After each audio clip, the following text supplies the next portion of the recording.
So, hello everyone.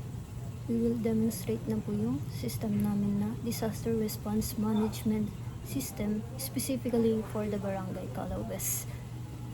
And as you can see, our system po is made from PHP Maker 2022.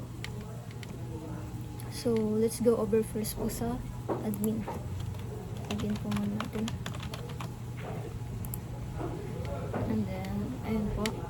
Nakikita po natin dito is yung dashboard ni admin.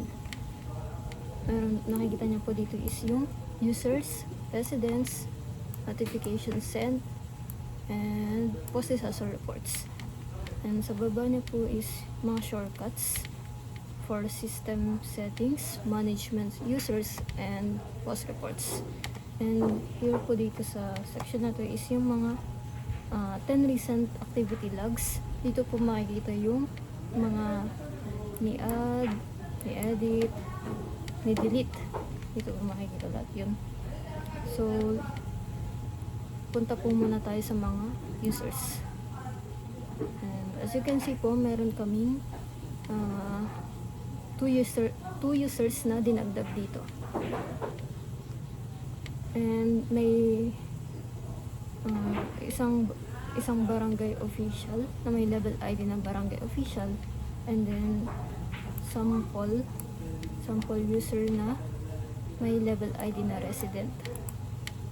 And dito po sa user levels, ito po yung dalawang dinagdag namin, yung barangay official and resident. Ito yung type ng mga users po. Dito sa barangay officials, halos same lang po sila ni admin, pero ang pinagkaibahan lang po nila is hindi siya pwedeng mag-delete. And as for sa resident type ng user po is very limited po yung magagawa nila and yung ma-access nila.